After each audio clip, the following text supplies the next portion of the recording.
अभी आप सुन रहे हैं आरआर म्यूजिक की शानदार प्रस्तुति।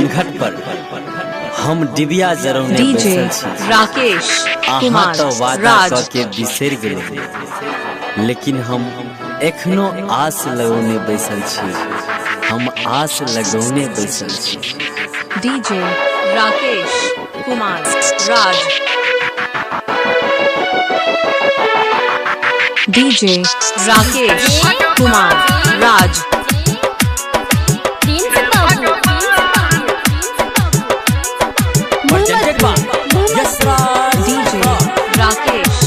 हे भगवान छोड़ के हमारा चल गेलै कत जान।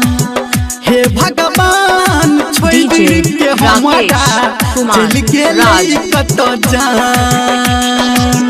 हर पल अखिया देखै छै रस्ता, हर पल अखिया देखै छै रस्ता, लागा निकल जत राकेश कुमार। हे भगवान छोड़ के हमारा चल गेलै कत जान।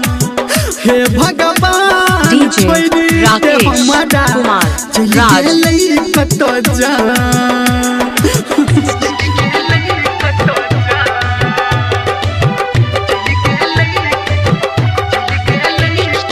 एहन तक कीमती नहीं छल हमर चैन असराज, किया लूट के लऽ गेल ओ पगली जेना कोनो अनमोल खजाना। डीजे राकेश कुमार राज।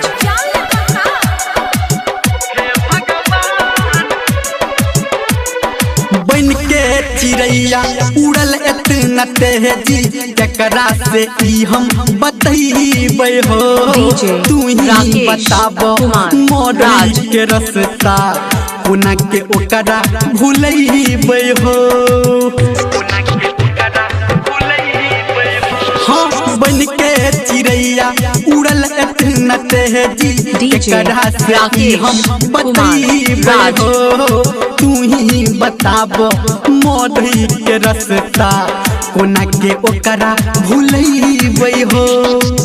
तीर ओ दिल पे एहन चलेलक, तीर ओ दिल पे एहन चलेलक, अखनो छै हो निशान। हे भगवान छोड़ के हमारा चल गेलै कत जान। हे भगवान छोड़ के हमारा चल गेलै कत जान।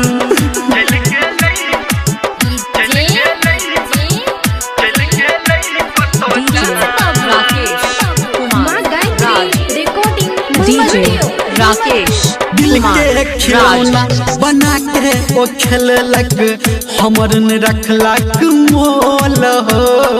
मार के छुरी सीना आ जोड़ी, निकलन मुँह से बोल हो। दिल के खिलौना बना के ओ खेललक, हमर न रखलक मोल हो। मार के छुरी सीना जोड़ी, निकलन मुँह से बोल हो। धर्मेंद्र निर्मलिया कहे, डीजे संजय गौतम कहे, हम छलौं हो नदान। हे भगवान छोड़ के हमारा चल गेलै कत जान। हे भगवान छोड़ के हमारा चल गेलै कत जान। डीजे राकेश प्रेम के उजाला राज। अन्हार किया हो छै, जेकरा हम दिल से चाहना वह किया कनबै छै, वह किया कनबै छै। डीजे राकेश